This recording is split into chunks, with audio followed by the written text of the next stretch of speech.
Alrighty, welcome to I Feel Fat Today. I'm your host, Kelly Taylor. It's another Friday. Thank you so much for joining me. This week's episode is going to be an audio only solo episode. As you can hear from the sound of my voice or lack thereof, I am recovering. I'm in that stage of sickness where I don't have a voice.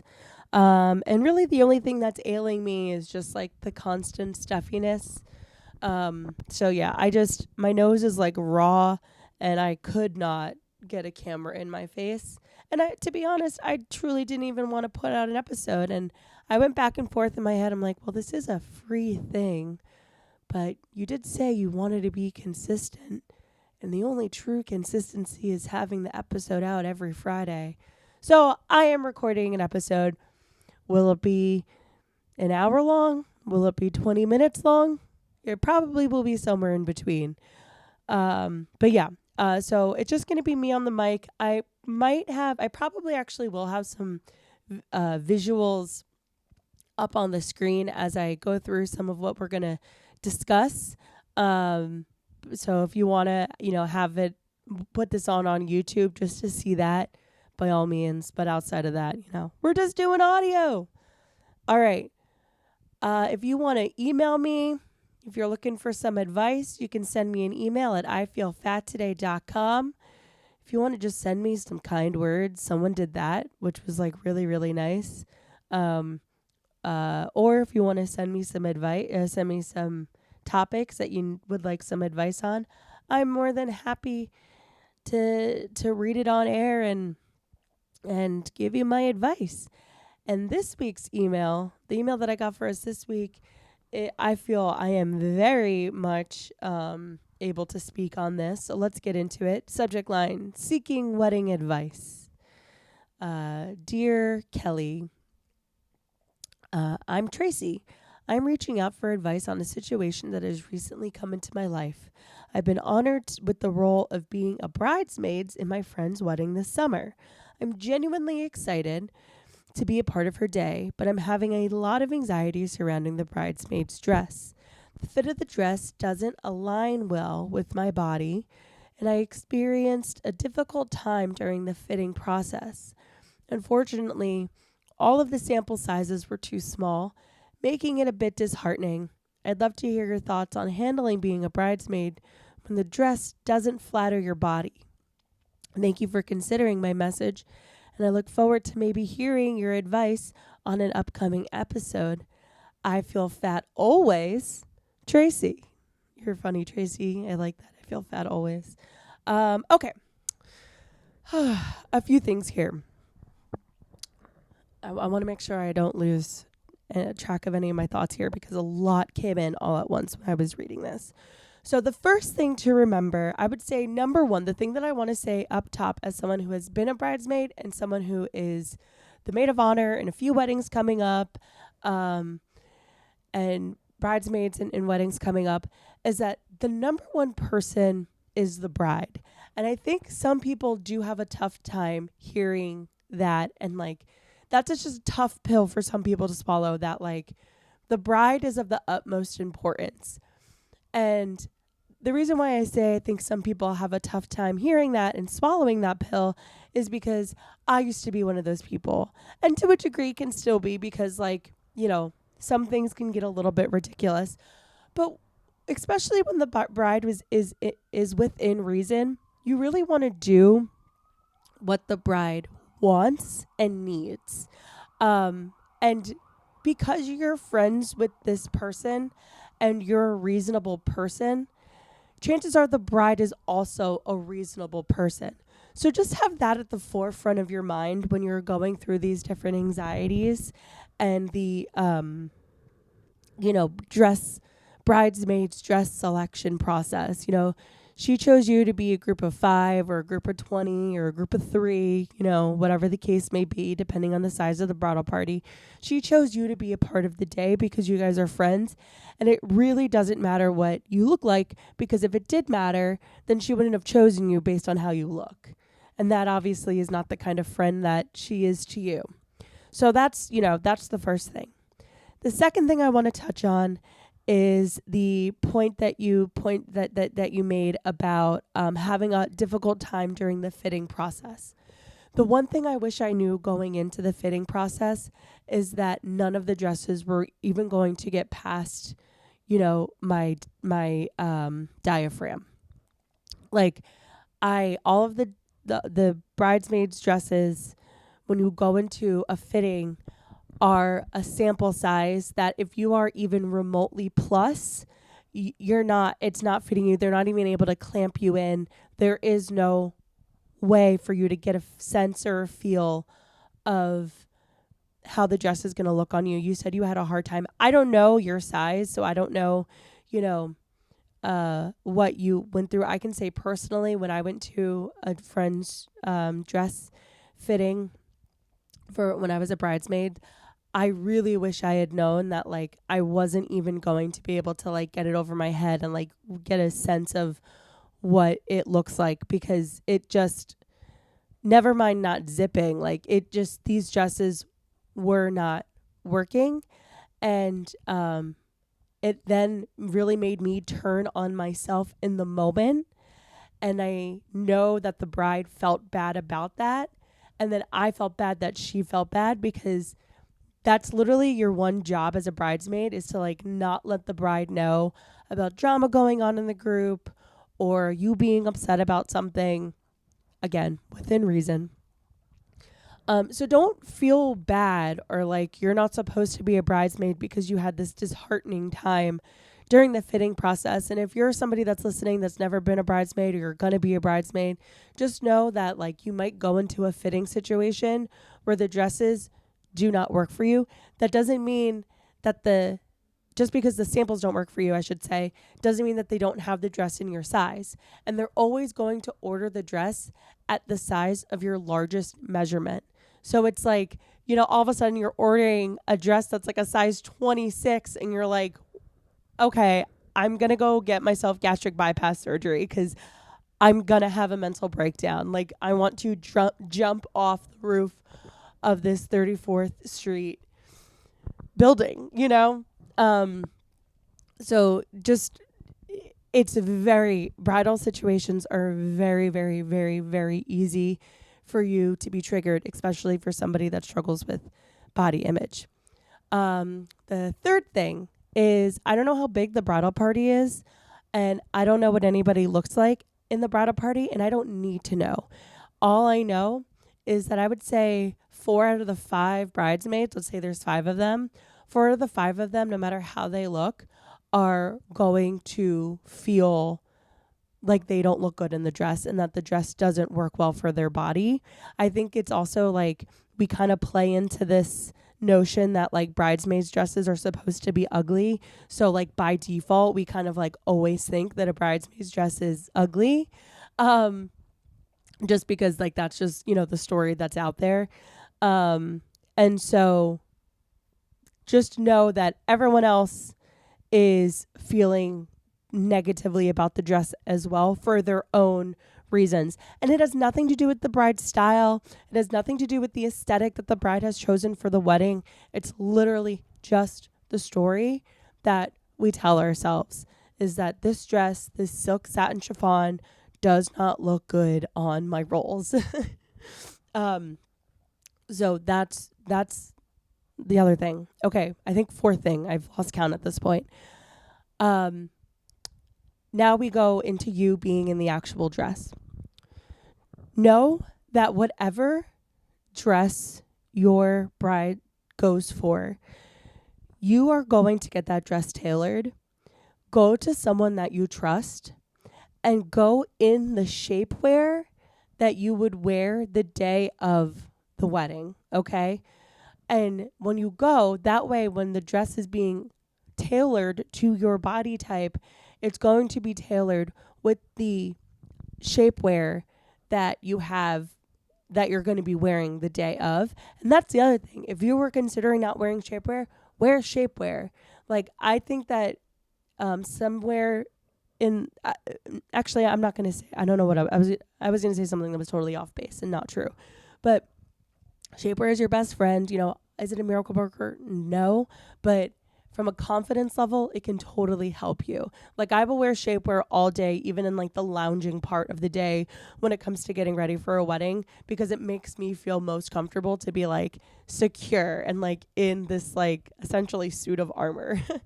um, and so when you're at the tailor, don't treat the tailor like the doctor's office where you just kind of go in and don't ask any questions. I mean, you should be asking questions at the doctor's office, but I'm using that as an example. Like go in and like ask questions, see if there's something that can be done. If like, if you are concerned about like the chest and you're not liking how busty it is, you can put a thing of mesh in there. Something that I don't think I realized is that the amount of customization that you really can do to a bridesmaid's dress, I would say again within reason, like if you are going to be adding sleeves to a bridesmaid's dress, I would maybe get that approved first with the bride, just so that, her wedding day doesn't roll around and all of a sudden like your dress looks completely different.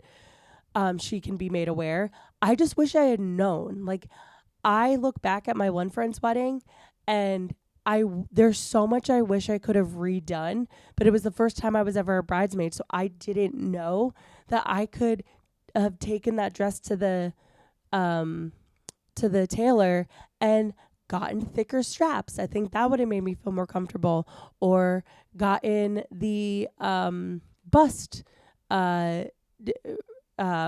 tailored to look a little bit differently so that it was a little bit closer to my chest. And the day of the wedding, it was fine. The dress looked great.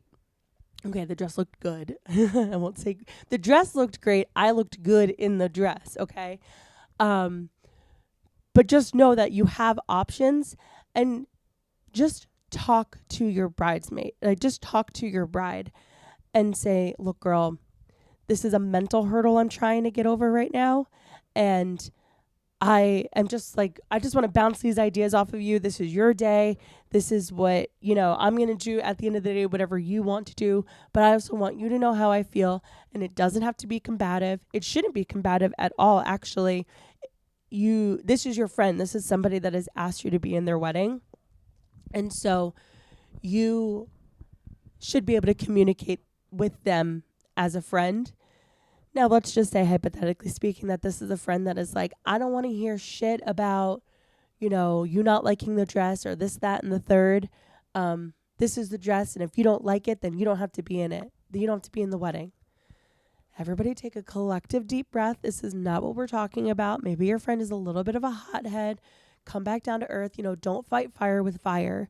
Just bring them back down to earth and say, hey, girl, that's not what I was saying. I was just giving you my feelings on the dress, and that I was wondering if you would be open to just some other options so that, my back isn't out as much, or like I add maybe some length to the dress, whatever the case may be. There is always, always, always a solution there. And I feel like I had one other thing I wanted to say about this, and I'm not remembering it. Everyone else is probably feeling as anxious as you are about the dress. Know that nobody on the actual wedding day is looking at you. They're all focusing on the bride. Like you're literally there as a support to the bride. And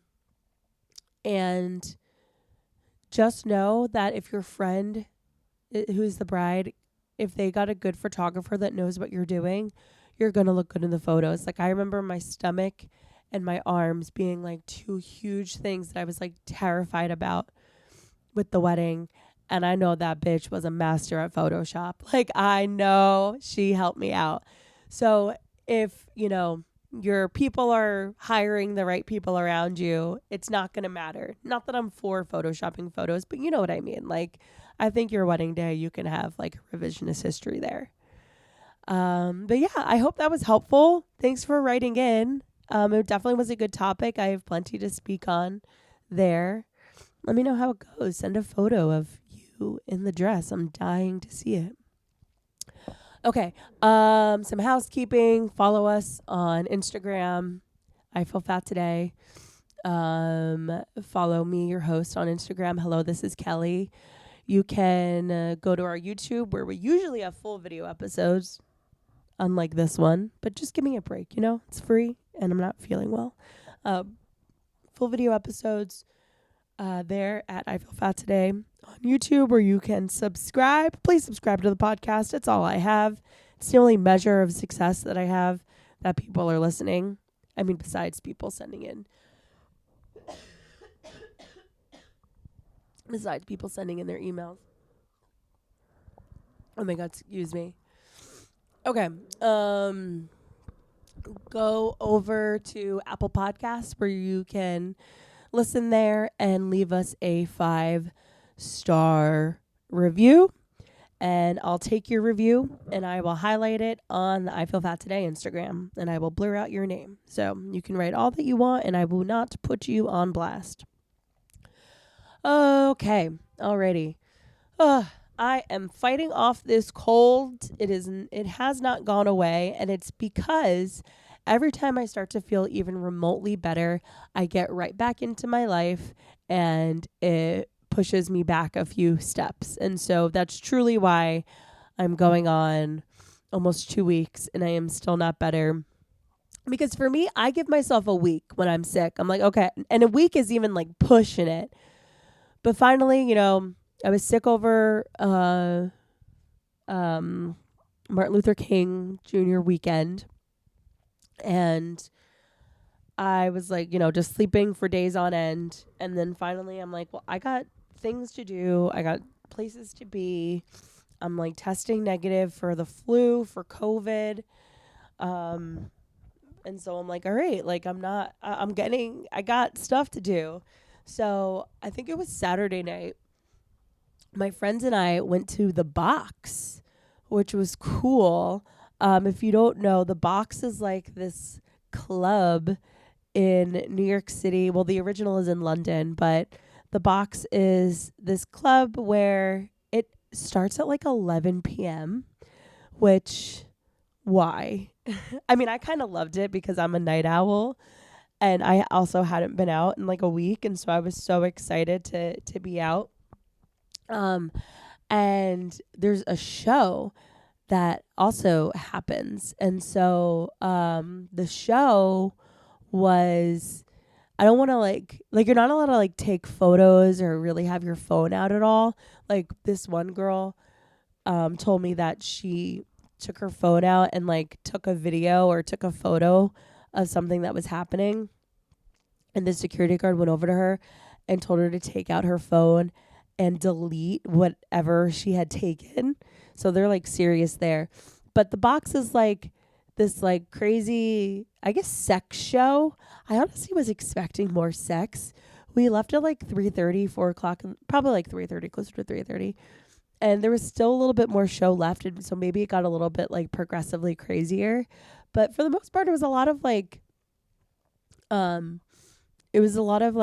topless dancers, and like there was some performance art as well. Penises kind of flying everywhere and fisting assholes. But the thing that was exciting, I guess is the word for the Box, is that you have to like dress up. You have to like look cool to get in. And so, over here at I Feel Fat Today, that's like an important topic. That's usually something that takes up most of the space in my brain anyways. So I was nervous/excited because it really forced me out of my comfort zone. Like I went online and I bought a mini skirt. Like now I'm the owner of a mini skirt, 2 mini skirts actually. And so like I was like so nervous about wearing a mini skirt, and I was like, just wear tights with it. Just wear tights and like you'll feel normal. And I totally did. I totally felt normal. And I wore this like black mesh shirt with this like black corset on top. And I think I definitely went a little bit more camp when it came to the dress code. Like I truly think I could have just worn like a black dress, but then I felt too like business cash. Like I don't know. I feel like all of a sudden I'd be like layering up and wearing boots with like a sensibly long dress on. And I didn't want to do that. Like I wanted to wear an outfit to the box. And I felt cool. And there was definitely a moment where this is before we even got to the box. This is like when we were at the bar beforehand where I felt like I was like in this exclusive feeling bar. Not that it was exclusive at all, but I literally had to tell myself like there's nothing else you can do besides wear this confidently. And that's what I did. And guess what? I took some banging ass photos from that night, and here some of them are up on the screen. I'll include those there. All right. So that was the box. Okay, I'm fading. I am fading. So we're going to read one article that I have here, and then we're going to call it a night. Hold on. I just need to blow my nose.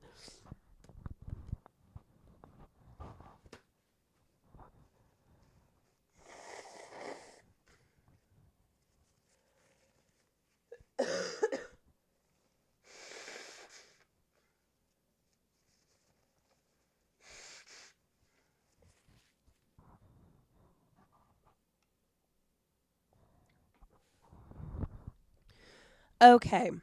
So this is from today.com, and this is something that I had found back in November that I had meant to read, but then, kind of got away from me. And so when I was sitting around here thinking about what I wanted to record with on today's podcast, I thought this is perfect. So we'll read this little article from today.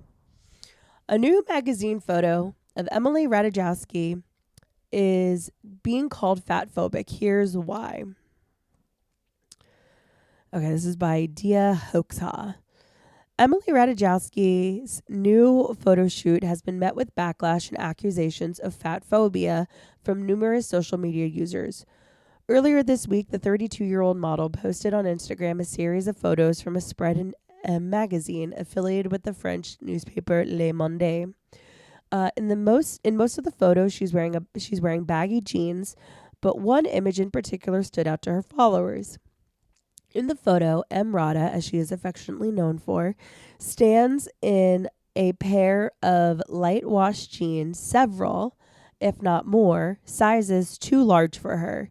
She also extends the jeans waistband, highlighting the space in the pant that she doesn't fill. The second image in the Instagram carousel is the only one featuring her in this particular pair. So here's a photo up on the screen of it if you're just listening. It's literally like a photo of jeans that, let's be real, probably I would wear. Probably maybe bigger than what I would wear, but like these jeans that it looks like if she wanted to, she could just put both of her legs in the one pant. But for the stylization of the photo, she's not. But you could fit two of her in these pants. Two M Radas in some light wash jeans. Like two bees in a pod. Get it for bitches? Instagram users were quick to question the satirical choice in the comments on Ratajkowski's post. What in the fat phobic hell is the second photo? One person wrote, adding the clown emoji. Fat phobic vibes? Someone else asked. Not sure how you think wearing oversized jeans made for a much larger person and accentuating your smallness promotes healthy body image like you preach in your books/social media. Shame on you, another person wrote. What's the point of the big pants? To show how skinny you are? Another person commented. Ratajkowski's team declined Today.com's request for comment. Gianluca Russo, author of The Power of Plus and expert on the size-inclusive fashion movement, tells Today.com via email that he normally takes backlash with a grain of salt, but in this case, he believes the comments around the photo are warranted, as is a larger conversation. This photo will likely be very triggering to someone dealing with the terrible impacts of weight stigma, as it so clearly mimics triggering weight loss ads, he says. The photo of Emily is praising her thinness, and the usage of a very large pair of pants puts even more emphasis on the smallness of her body. Some Instagram users saw the photo as an opportunity to call out how difficult it can be to find fashionable clothing for bigger bodies. Plus size model Tess Holliday joked, "I've been looking for those jeans in the second photo. If you could please return them, that would be cool. Thank you so much." That's funny. Another person added, "Designers won't make plus unless it's for a photo op where a thin person can be quirky."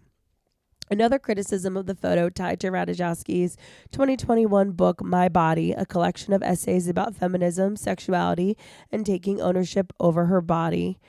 Writing a book called My Body, a book about body empowerment and loving yourself, and then posing for the second pic is crazy, one commenter pointed out.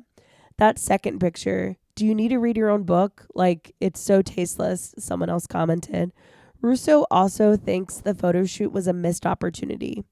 This could have been an editorial that discussed the importance of plus sizes, especially given Emily's book on body image, but rather it furthered a fat-phobic image type that we've all become too familiar with, he explains. M Magazine also faced backlash for the artistic choices behind the photo shoot. The magazine did not immediately respond to Today.com's request for comment. Please explain how having a model hold up a pair of pants that are too large for her to wear in the extreme is fashion. Oversized clothes are one thing, but this photo with the jeans that are too big is something else. Tell us the vision. What is the story you're trying to tell? One person asks. This is extremely insensitive, untasteful, and wrong on so many levels. No one thinks this is a good idea. How did this get past PR teams? Another person wrote. Fire the art director. Fat phobia doesn't look good on you, someone else commented. Russo agrees that the photo shows that, quote, people in fashion, both in front and behind the cameras, are still uneducated about size inclusivity. Even further, it shows that many of them do not care about the importance here, he adds. Okay, so I'm going to be honest. Initially, my very first initial thoughts when I was reading this article and going through the comments that people were leaving, I thought, okay, let's relax, crybabies. Like, we don't need to take everything so seriously. It's just a photo, blah, blah, blah, blah, blah. And I think part of me is, maybe it's the comic part of me that always needs to be a contrarian. Like, I always want to go against what the majority is thinking about a certain thing. And maybe that's just my default. But I will say that as I continued reading on, and as the person that they were talking to, that Russo character, the Power of Plus, talking about how Emrata has a book about body empowerment called My Body. That is sort of where I started, like, the tide started turning a little bit in my mind of like, oh, okay, so this is a bitch that isn't practicing what she preaches. And I think that if we did live in a world where like fat people and skinny people were treated alike, this wouldn't be a photo that's like a hot button photo. And that's the problem. Isn't that really the crux of the whole thing? Is like, well, maybe if fat people and skinny people and people of all races and genders and could be treated alike, then we could have art that everybody can appreciate and not be triggered by. And I did really like how people were commenting. Like, it said that Tess Holliday joked like, oh, I've been looking for those jeans. Could you please return them? That would be cool. Because that's like a real life person from the Emrata world. Because despite what naysayers will say, Tess Holliday is a model. She is kind of calling out a colleague in a way to be like, hey, you know, you're wearing these jeans. You're not wearing these jeans at all. Like, you're trying to almost show that like you're looking a bit disheveled, or this is like a before and after photo, but there never was a before person. So yeah, I mean, I thought that was interesting. And I also thought my reaction to this was interesting because I mulled over it for a good while and did fall on the side of, yeah, this is just somebody that doesn't realize they're being triggering, and the photo's just not that interesting. It's not that creative. It feels like a first draft idea, and it was the thing that went to print, you know? So maybe that's the larger issue, isn't it? Guys, I could talk for forever. I have other stuff to go over, but I just can't do it. Like, the more I talk, the more like nasally I get, and I think I need to put this to bed. I need to put a pin in it. Next week we will be back with a guest. Hopefully I'll have my voice back by the time that comes about, or that's recorded rather. Yeah. And I'll talk to you then. I guess I'll talk to you next Friday. Have a great weekend. Bye.